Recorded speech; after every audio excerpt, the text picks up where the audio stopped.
Hello, Bravo bosses, and welcome to the Bravo Investigator podcast with me, your host, Dana. On the agenda for our Reality Roundup, we are talking Secret Lives of Mormon Wives / Vanderpump Villa, Vanderpump Rules / The Valley, Summer House, and The Real Housewives of Beverly Hills. Let's get into it.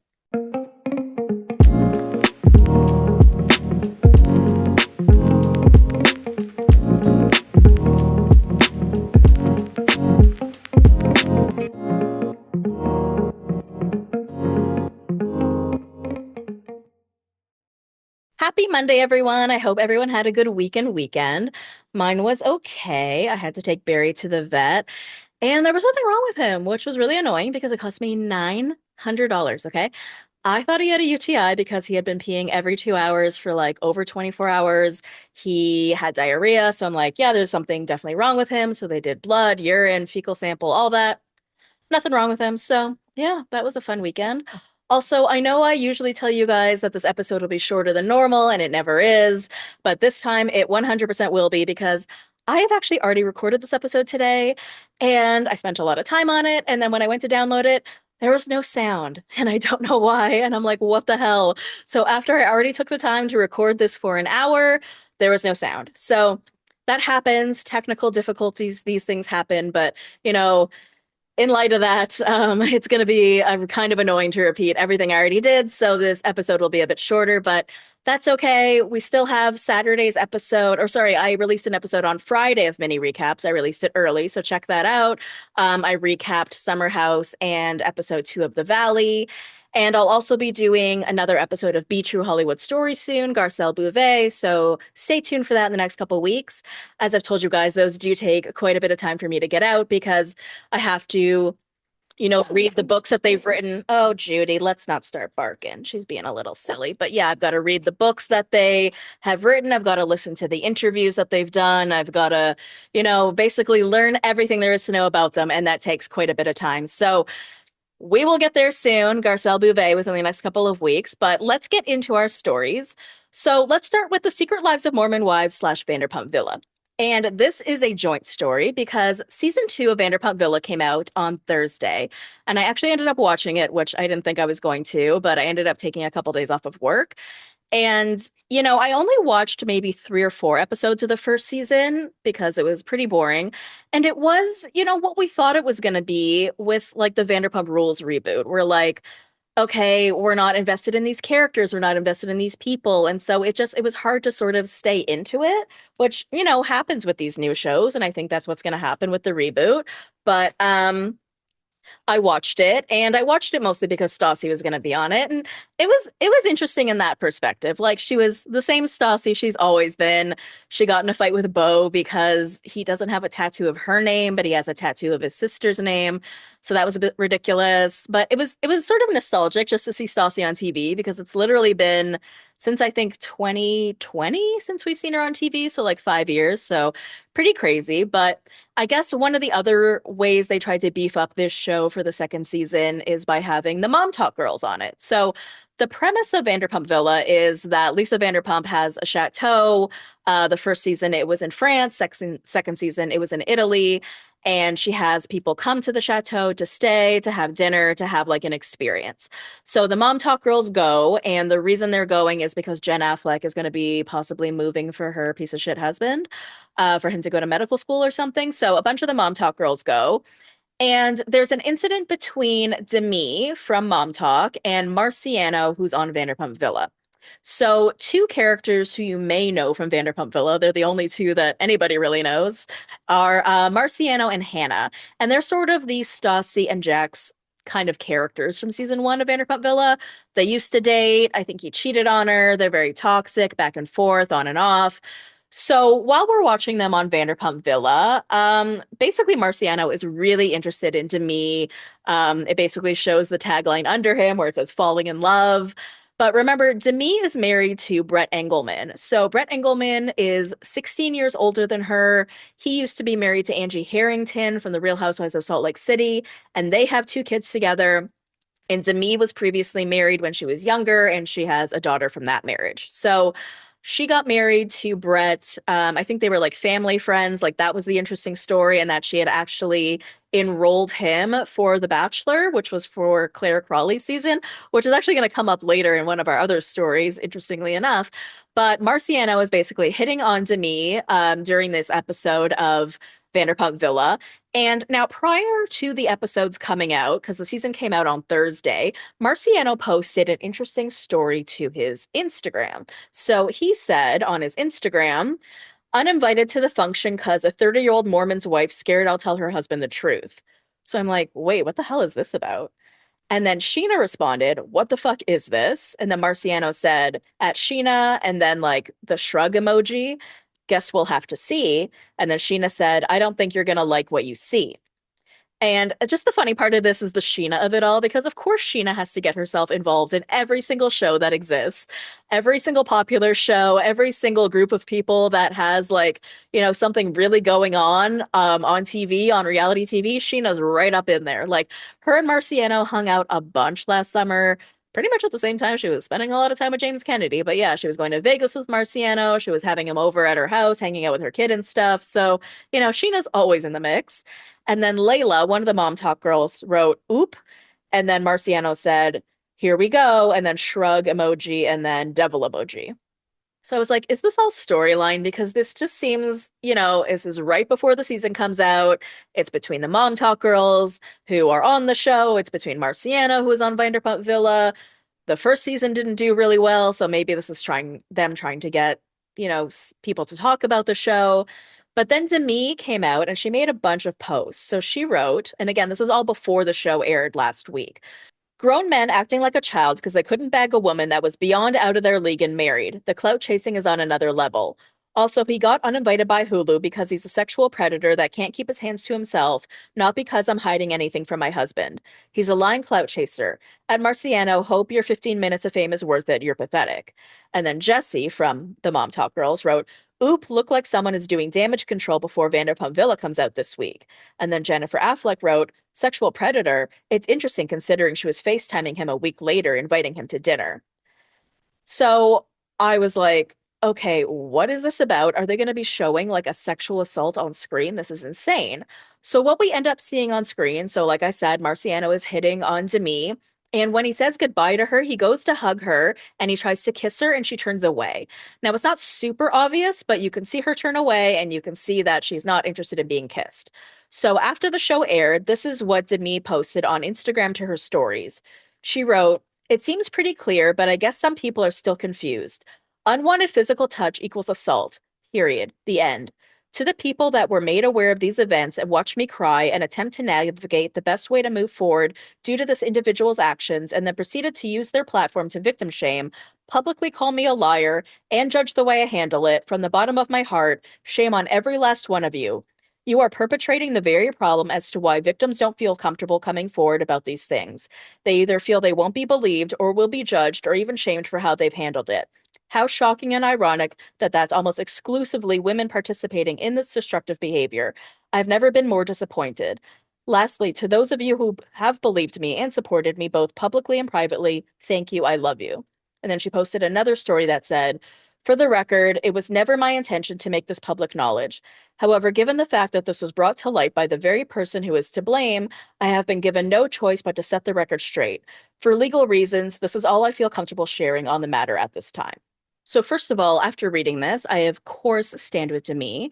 What I feel is firstly disgusting is Marciano posting all this stuff on social media, almost making it seem like a joke and almost making it seem like he's trying to get attention for the show, which just shows he takes absolutely zero accountability for what he's done and is almost making it seem like it's a joke. The other major problem here, like Demi said, and she's 100% right, that it's disgusting that not only her friends aren't believing her, but women. And the women that aren't believing her, these MomTok women, have millions and millions of people on their platforms, millions and millions of followers, which means that when you're publicly putting yourself out there and saying, I don't believe someone, now you have millions of followers also believing that too.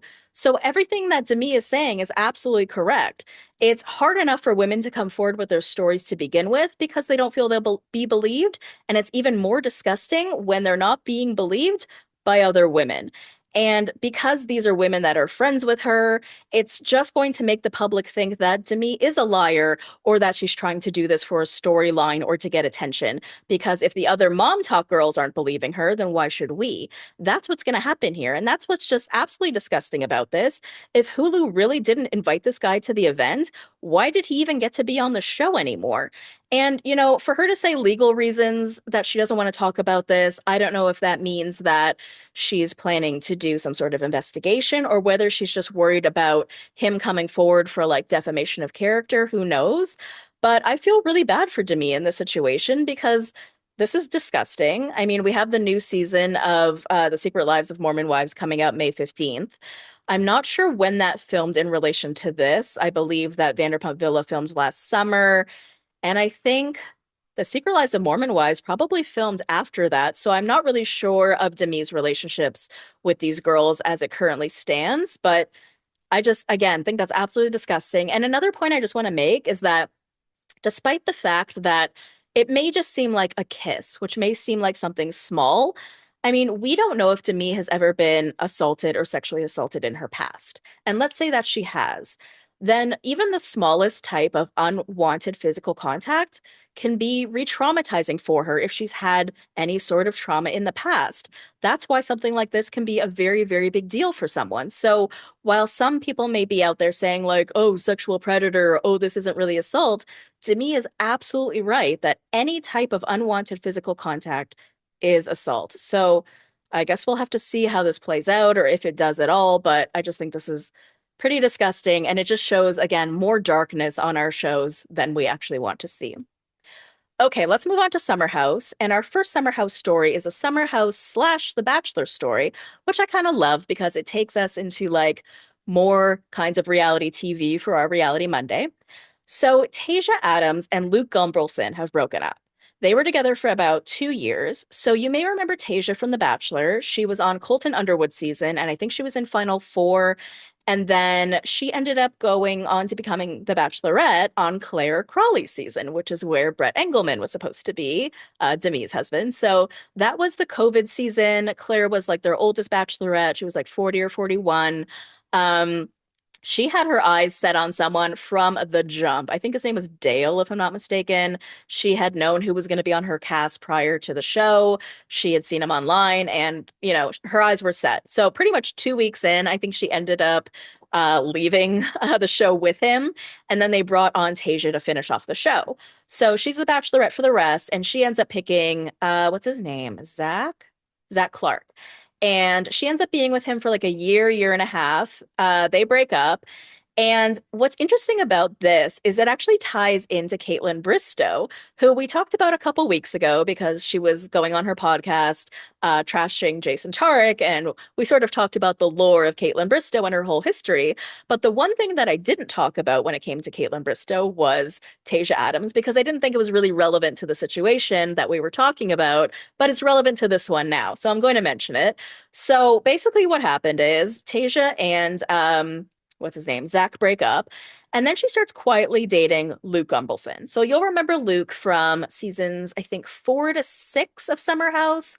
Kyle brought him in. He was a model slash hockey coach slash jewelry designer slash I don't know, lots of things. So he comes in, he's flirting with Hannah. And remember, Hannah had a boyfriend at the time. And he wouldn't have sex with Hannah, though, because he didn't want to be in a relationship with her and he thought that it would make things worse. So he ends up like doing lots of sexual stuff with Hannah for like a season and she falls in love with him. And by season 5, which was their COVID season, Hannah was livid because she thought she was in a relationship with Luke and she was not. And you'll recall that that's actually when Luke brought Sierra Miller onto the scene. So that's how we know Sierra. So Luke ends up with neither Hannah nor Sierra at the end of that season. And then, yeah, so Luke and Tayshia start quietly dating at the beginning of 2023. And Dumois saw pictures of them together in March 2023. And then in April or around Easter time, Lindsay Hubbard actually posted a picture of like a big group of people. So it's like her, Carl, Tayshia, and Luke holding hands, and then some other people. And then it was deleted after that. But of course, I have the picture. And yeah, they just had this private relationship for, I guess, like 2 years. So somewhere during that time, Caitlin Bristow gets contacted by Zach Clark. This is what she ends up talking about on the You Up podcast a few months back. Now, she doesn't name any of the people, but so I'll just say like allegedly for now. But this is basically the story that she's trying to tell with the names inserted in. So she says that she's contacted by Zach Clark. He asks her out, and so she wants to check with Tayshia to see if it's okay. So you may recall that the reason that Caitlyn and Tayshia know each other, not just from The Bachelor, but because after Chris Harrison was fired, they were hired on together to host The Bachelor for like a couple of seasons. I think they did 2 seasons of The Bachelorette, maybe 1 season of The Bachelor. I'm not quite sure. And it would look like they were friends. So Caitlin reached out to Tayshia to say, hey, I was contacted by Zach. I know you are, happy in another relationship, i.e. Luke. So I'm just letting you know. She wasn't asking for the okay. She was just letting her know. And Caitlin did make the point to say, her and Tayshia were not friends, but it would look that way to the public and that they only hung out one time alone. So Tayshia ended up writing back something like, I always knew you were a really bad person. So then Caitlin told the You Up podcasters that like she wanted to respond to Tayshia with that, with like a picture of her sucking Zach's dick, which, didn't happen and started a lot of media fodder, as Caitlin Bristow tends to do. But I just thought that was pretty interesting. And we don't know if Caitlin is actually even still with Zach. And I remember that she spent New Year's with him a couple of years ago with Katie Maloney, actually, of all people. So that's kind of interesting and how that all ties in. But yeah, we found out a few days ago that Luke and Tayshia have quietly broken up. And it's just funny because their relationship itself was never actually confirmed. Their entire relationship was so private, but then yet we have media sources confirming that they've broken up. So you've got Us Weekly people, whoever, doing the official confirmation. So I guess they told their publicists to go and tell the public. I just think it's funny given that they were never public about their relationship in the first place, but they feel they need to make a public breakup announcement. Okay.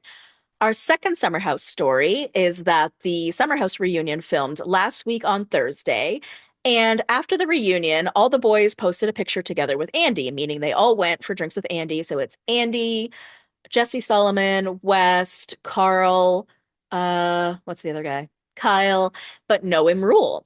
So one of my content creator friends, Cece Loves You, actually messaged Imrul to see why he wasn't there. And this is what he had to say. So he says, I left early a few hours before they wrapped, so that's part of it.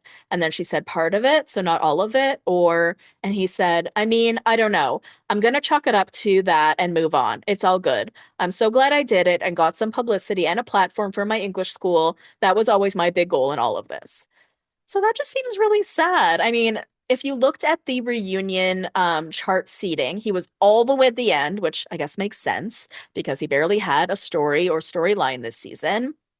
I just think it's sad that he even left early. He wasn't invited. I mean, we talked last week about this a bit in terms of what happened with Imrul. Was this maybe a bad edit? We had Jesse Solomon saying on a podcast that this is who he was. We talked about the possibility of this being like a racialized thing. Who really knows? I also think it's interesting that, like, when you come into the house, you usually come into the house with someone, like you're friends with someone. And so he was friends with Kyle. And yet we didn't really see Kyle spending a lot of time with him either.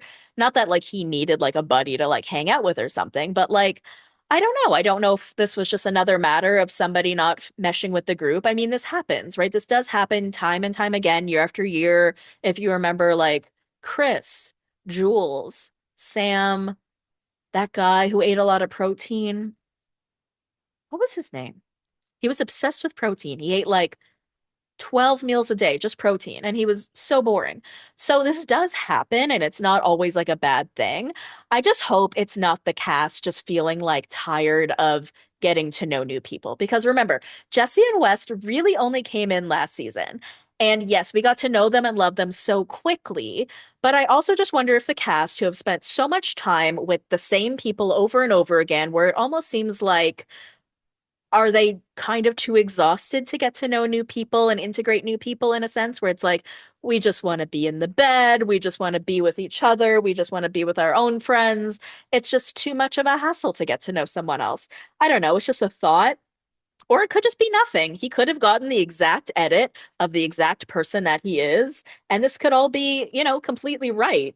But it just makes me feel kind of sad for him that, he wasn't even invited.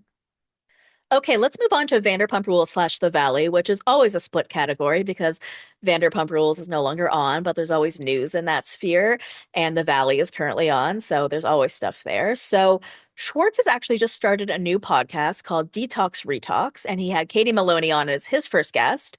And then Schwartz was on Katie and Dana's podcast, Disrespectfully, this past week. So let's just go over the highlights of what came out of those episodes. So, something funny that they talked about was how they did shrooms this one time many years ago, and Jax thought that Katie and Tom wanted to sleep with him when they were all on shrooms. And, I just thought this was such a funny story.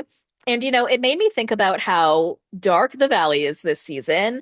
We're only 2 episodes in, and we know it's going to get even darker. And I think it's moments like this that sort of bring some levity to it. And I think that we sort of need to focus on moments like this and stories like this to bring us back to the lightness of these shows, because sometimes, as we say, they can get really dark. And when they bring up these stories of the past, they just remind me again of like these friends that used to all work together, all used to sleep together, all used to get high together. And I don't know, I just think that there's a lot of these funny stories that we can sort of remind ourselves of when these dark periods come. Tom talks about how he's a better listener now and that he doesn't always stick in the fight or flight sort of mode. And Tom to me was never a flight type of person, but he definitely was the type of person that would maybe flight when it came to a relationship in terms of cheating. Like, for example, every time he cheated on Katie, he would be like, oh, well, we were in such a bad place, or we got in a fight, or this and that. So if he means it in that sense, like, he's a better listener, he takes things in, and he doesn't take off to go cheat, I think that's great. Katie talks about how happy she is with her boyfriend Nick and how they met. And then Tom talks about where he is with Sophia. So remember, Sophia was that girl that he was dating last year, and they were in a relationship. But I guess what ended up happening, or like the vibe that I'm getting, is that they're no longer together because she wants to be more private and she can't, or she's not living the life that she thought she'd be living being in a relationship with Tom Schwartz. Sorry, I don't really mean it that way. Basically, he was saying that being in a relationship with Tom Schwartz is not all it's cracked up to be. And so, I don't know, the sense that I got from it was that they do still hang out. I don't know if they like still hook up or whatever, but they're definitely not boyfriend and girlfriend. But the vibe was that I think he still has feelings for her, but he understands that she just doesn't want to be in a relationship with Tom Schwartz from Vanderpump Rules. So that was sort of funny. They talk about the end of Vanderpump Rules, and Katie says that even though she was done, her mom could see how unhappy she was for the last year, and she thought that her mom would actually convince her to do it again. And her mom was like, no, like, you were so unhappy. If you have enough money and you don't need to do it, then just don't do it. And Schwartz says that it might have felt contrived to have had another season. And Katie's like, yeah, it's just also the fact that none of us fuck with each other, which is so true, right? And Schwartz does talk about the fact that it would have been nice to have another season, not for the money, but for the fact that the bittersweet way in which it ended, which I so concur with. And like Katie said, these people don't fuck with each other. So the way it ended was just so lackluster. We didn't know it was ending. So that was a piece of it as well.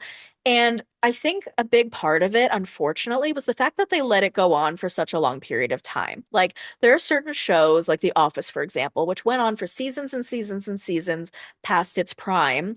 And when you let a show do that, that ends up being how you remember the show. So, if you look at The Office UK, for example, they ended the show 3 seasons in. When it was at its prime, it was at its best. So that's how you remember it. But when a show goes on for seasons and seasons and seasons, you sometimes they're almost worse for more seasons than they were good, and you only more so remember the bad seasons than you remember the good seasons. So I think with Vanderpump Rules, if it had continued, yeah, it just would have been way too contrived. But I also kind of wish we had gotten like at least maybe just sort of a concluding episode to tie up storylines and to tie up these people, because I sort of feel like it just left us out in the wind with nothing. But what I loved most about these series of episodes between Katie and Tom is that I just felt like there was such a peace between them that I've never felt before. And I don't know if it's because they've both moved on. I don't know if it's because the show is over, but I don't know, a year or two ago, you would not see these two in a room like this, where there was just such a love there, like a real love and a real peace and a real friendship. And I honestly could see them being friends going forward for years to come. I mean, Schwartz was even saying that he is so in love with Katie's boyfriend, Nick. And I just think that's so cute. In other Vanderpump related news, Brittany was on the Miss Spelling podcast. So this is Tori Spelling's podcast. And I just want to start by saying this is a bad podcast, by the way. Like Tori Spelling is just not a good interviewer. She brings everything back to herself and sort of doesn't really let the other person talk. So I just want to mention that for the sake of it. But we will talk about the highlights of things that Brittany talked about. And obviously, Brittany has been doing a lot of press over the past few months, talking about Jax, talking about Cruz. So we have been hearing a lot of the same things over and over, but these are some of the highlights of some of the things that Brittany said in this podcast that maybe we didn't really know.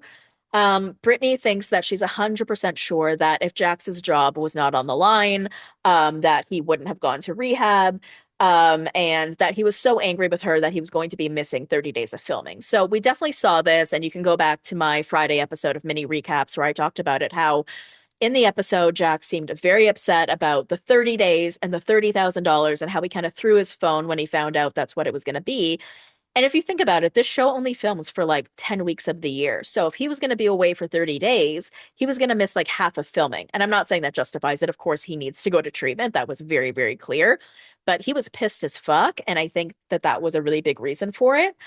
Um, they talk about the term dry drunk, which I had never heard before. And apparently, what this means is that the person is not drinking and they're not using, but they're not completely working their program or their mental rehabilitation to the fullest. So, this was Tori Spelling's definition. So, I didn't look it up from that. But from what I understand or how I interpret this, it means, the person isn't using, they're not drinking, they're not doing the substance, but they're also not doing the additional work, meaning they're not working on themselves, they're not going to therapy, or they're not taking in the therapy the way that they're supposed to be. So Brittany said he'll be completely fine one day, and then the next day will completely rage on her. And then she said that Jax is still so concerned about who she's with and who she's dating a year and a half after they separated. And so for a minute, I'm like, wait, why is that? Because it has to be a control thing because he's not attracted to her anymore. Like I talked about this on mini recaps the other day as well. Like I think this has been going on for a long time. I think he's not attracted to her. He didn't really show any emotion or care once she gave him the divorce papers. He was fine with her proceeding in that regard. So what does he care who she's dating or who she's hooking up with? And I think this also just proves that it was never about Julian. It just shows that he's mad at whoever she's with and why. All I can think of is that it's a control thing. And okay, let me go on to the next thing she said, and I think it'll make it a lot clearer. So she said the first facility told her that they can treat Jax's addiction, they can treat his bipolar, but they can't treat his narcissism. And then I was like, oh, that's what it is. Because, okay, so he comes out of treatment. He's like, okay, I'm bipolar, everyone. I'm being treated. And then he comes out again. He's like, okay, I'm addicted to Coke, everyone. I'm being treated. But he keeps treating Brittany the exact same way. Why? What else is wrong with him? And then that's what it is. He's a narcissist, right? And narcissists have to keep control of the situations that they're in. And despite the fact that he is no longer married to Brittany, he doesn't love Brittany, he's not attracted to Brittany, he still feels he needs to control Brittany. And he did this, even during the demise of their relationship by calling her fat, telling her that she has no friends, telling her that she has no one here, because he's trying to isolate her so that even if he doesn't have her, even if he doesn't want her, no one else will. And it's wild that he's still doing that now because they're a year and a half out from their separation. They're going through their divorce. He's moved on. She's moved on, but he can't really let go of the control because he's a narcissist. He just fucking can't. And that just is really, really sad for Brittany because she ends up talking about how she has to mourn this person that she thought that he was going to be. Because, we've seen her even in last season of The Valley saying, when are you going to change? When are you going to go to therapy? When are you going to go do all these things? So now he's doing all these things. I mean, quote unquote, he still has a lot of work to do on himself. Don't get me wrong, but he's doing all the things, right? He's going to therapy. He's being treated. He's sober. He's doing all the things, but he's still the same person. And so now she's like, oh, I didn't realize that was going to happen. I thought I was going to get this end result. And when she realized she didn't get the end result, that's like a death in a way, right? The person that she thought that she was going to see at the end of this, the person that maybe she did see at the beginning of their relationship, I guess, because, they did have a good time together for a period of time. He must have treated her well for a period of time. I mean, he would have always have been a narcissist. So I can only imagine then he was maybe hiding some of those traits or not exhibiting all of those traits. But I guess she thought, with all of these changes he's going to make, he's going to be sober, he's going to be treated for his mental health, he's going to be treated for his depression, he's going to change, he's going to become the person I need him to be. And now she's realizing he's not. And I think that's really sad for her. And she realizes that. She's realizing it's almost like a death. Okay, let's move on to our last story of the day, which is the Real Housewives of Beverly Hills. And this is a pretty much hot off the presses story. This happened just a few days ago. So, Paul Kemsley, PK, was seen last Thursday making out with a woman in New York City at a restaurant called Capriani's. And this woman, her name is Shanna Wall. She was apparently on The Amazing Race, and she dated Ryan Seacrest. So I don't know. This is pretty interesting because at the reunion for the Real Housewives of Beverly Hills, I think Andy asked Dorit, like, do you think PK's dating? And she's like, oh, I'm not sure. And all of the women were like, I mean, if he was, like, there would be pictures out there or someone would tell you, like, you would see it. And it's like, all right, well, now we've said it. It's out there. So basically, right after this, on Friday, Dorit filed for divorce from PK, and she is asking for sole physical and legal custody of their two children, Jagger and Phoenix. So in the divorce documents filed by Dorit's powerhouse attorney, Laura Wasser, and she is like a really big divorce attorney, she requests spousal support from PK. So they've been married since March 2015. And so this means they've been married for just over 10 years. And there was a lot of conjecture about this when they got separated because they got separated in May 2024. And a lot of people thought that PK wanted to push forward with the divorce as quickly as possible to avoid this whole 10-year mark thing because apparently they have no prenup. But now we're over the 10 years, so sorry, PK. But I also kind of wonder if Dorit is going to incur any of his like debts or any of his legal issues because isn't he still being sued by everybody? I don't really know. But anyways, I mean, good for Dorit.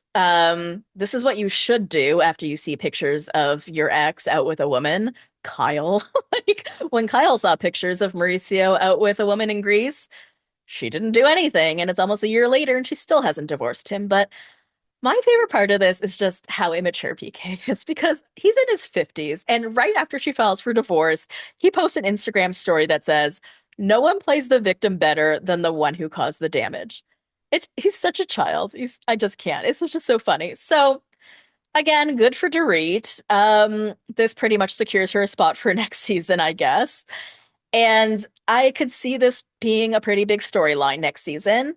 What would be interesting to see, though, is more information about why they really got divorced. Because I really feel like even though Dorit had a lot more emotion this season and we saw a lot of anger from her, we still didn't get really a lot about their relationship. So, I mean, we saw them however many years ago when they came on the scene. Dorit had just turned 40. PK gave her a car for her birthday. I think Phoenix was only a few months old.